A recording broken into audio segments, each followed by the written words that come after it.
Good morning, YouTube. I thought I'd jump on here this morning before I head to work and talk to you for a second. Um, a lot of comments on the March 6th date that I put on here. Remember, all these dates that I come up with or I see are from other people. I am not a date setter, or nor do I pretend to understand it. The next very exciting date, though, is April the 4th, Resurrection Day.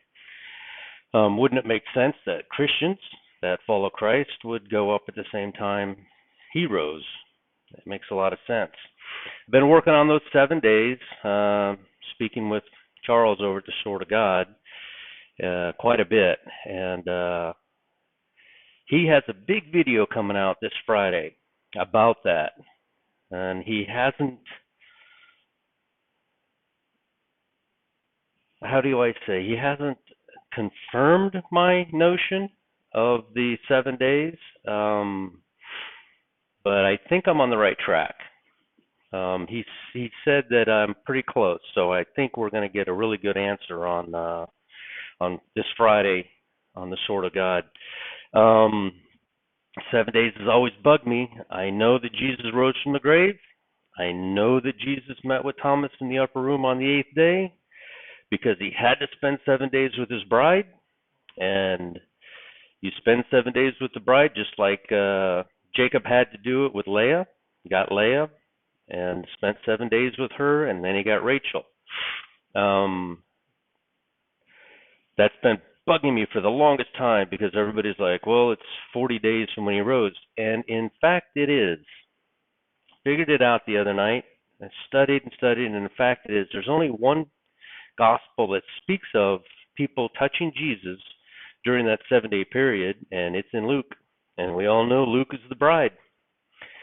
Mark is the tribulation saints, and Matthew are those who are going to see the holy city set down. So I want to make my own. Is it a parable or is it like a story? So your parents, right? Before we get started on that, though, I want to say this. This channel's main goal, before anything else, before we discuss dates and anything else, is that you get saved. You've got to get saved. You want to be in that Luke group. You don't want to be here through tribulation. And that's my main thing, is all this other stuff, dates and all that, I'm getting it somewhere else, and I'm looking at it, and I'm studying it myself, and if they make sense. Dr. Barry Yaw is going for March 20, is it March the 20th or April the 27th? I forget now. There are several theories out there. What I like is the dialogue. Let's discuss this. I'm not the authority on a date. I'm just trying to figure it out like everybody else is. I get on here and explain that to you. I'm just trying to figure it out like everybody else is. And let's have a dialogue. To be honest with you, I love the comments. I really love the comments you guys put on here because you get me to thinking about this and about that. So put them on there. I'll read them. Keep them nice. 99% of you are very nice.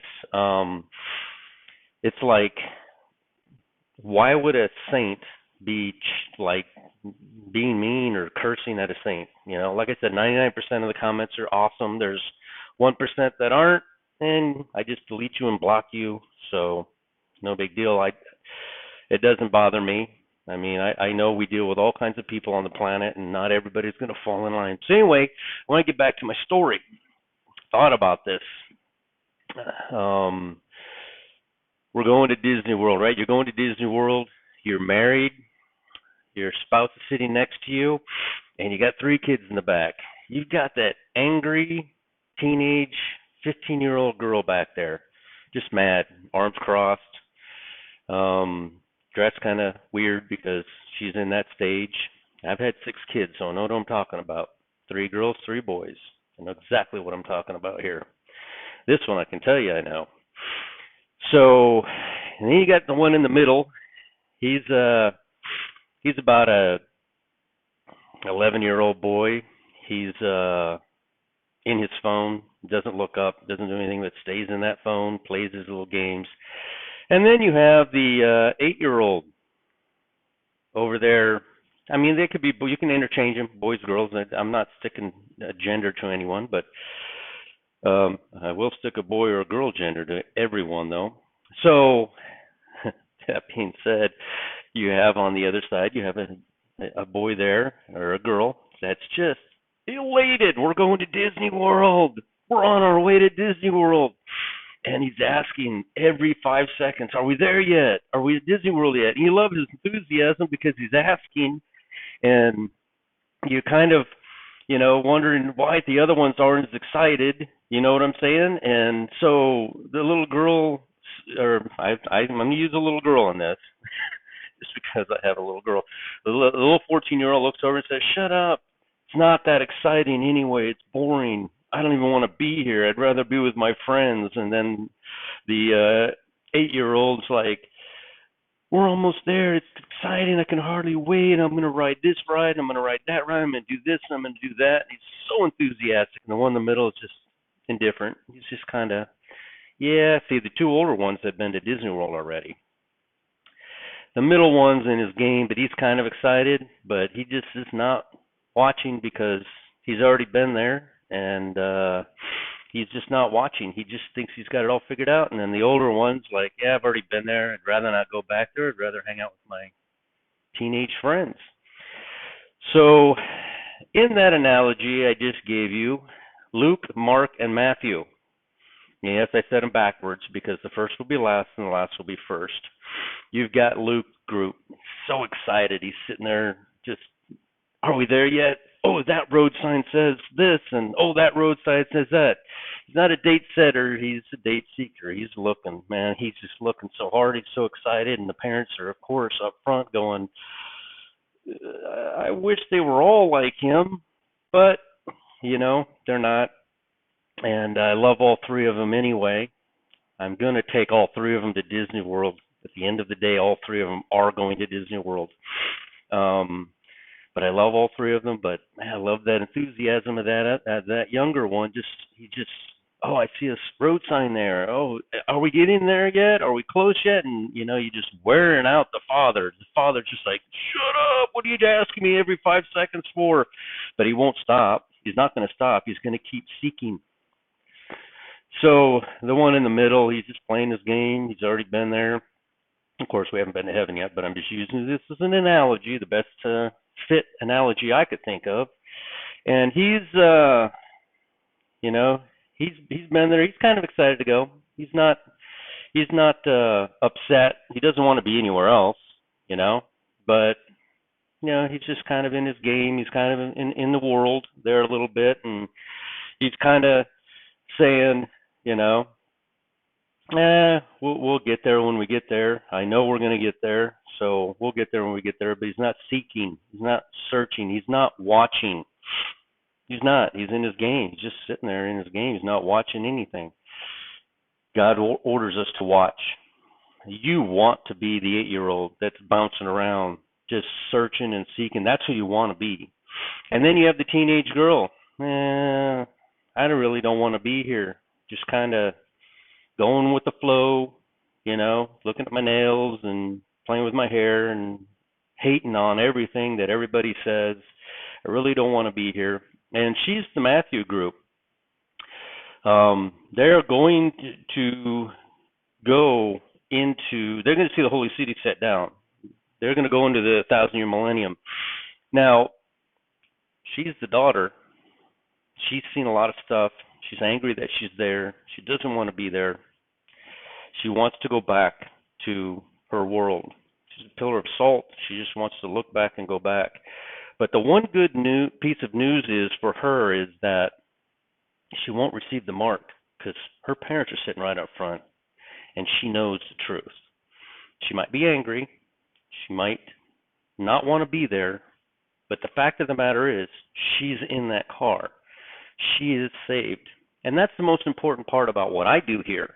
I am looking at all these dates, and I'm excited. And you see me put a question mark, or could it be, could it be that April 4th is the date? I hope so. I pray so. Could it be right now? Oh, man. I'm like a little kid sitting in the passenger seat just looking at every single sign that I can see, just watching and watching and watching. And that's what we're supposed to do. We are the Luke group. We're so excited. We're like little kids, and you got to know, like, I'm a parent, and when we were driving, I just loved the enthusiasm of the younger one. It upset me that the older one, just wasn't as enthusiastic. Not for me so much, but for the young one. It's really annoying that the young one is being berated by the older one to say it's not that big a deal. Yes, it is. It's that big a deal. But all three of them are gonna spend eternity. Well, I shouldn't say that. They're going to spend the next millennium. The two, the excited one and the one that knows it's coming, but I don't, is not doesn't want to be anywhere else. Those two are going to go into heaven. That's the raptured bride. Their raptured bride goes to the third heaven. We've discussed this and we've proven this. This is over with. That's it. There is the raptured, those who wash their robes white. The raptured bride, of course, has brilliant white robes. But those are those who are going to be raptured to paradise. The Bible specifically talks about two different events. It's very clear. Matthew, Mark, and Luke. And then the Matthew group is going to stay here.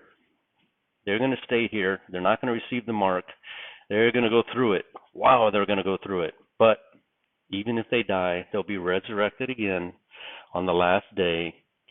They don't have, they might die the first day. I don't know. You know what I'm saying? It's going to be bad. But they'll be resurrected, and they'll go into the millennium. They'll be the ones that are populating the millennium. Those are those who are spoken of in the Bible that are being ruled over by those who are raptured and being ruled over with the rod of iron.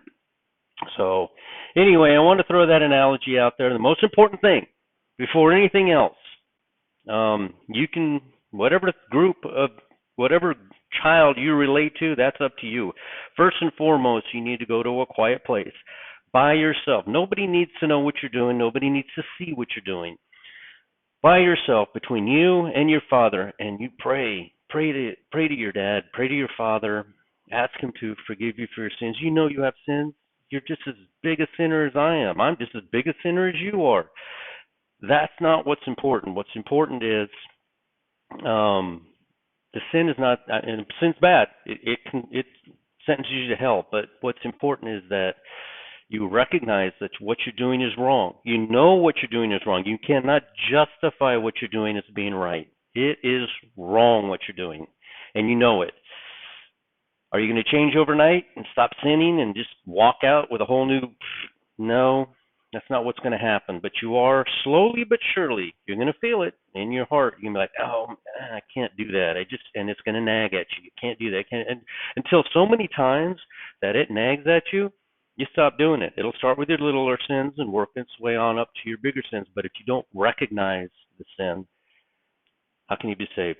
All right, YouTube, RepoMan64. If you like anything I say, like and share. I'm going to be back on here for the April 4th rapture date. I'm going to be back on here for that one. I'm going to watch the Sword of God. I'm going to see what he says, and I'm going to compare it to the Bible, and I'm going to get on here and throw my spin on it. His research, my spin. But at least I recognize it's his hard work. So, alrighty, RepoMan64. Talk with you guys later. Oh, like, share, comment, subscribe. Talk to you guys later. Bye.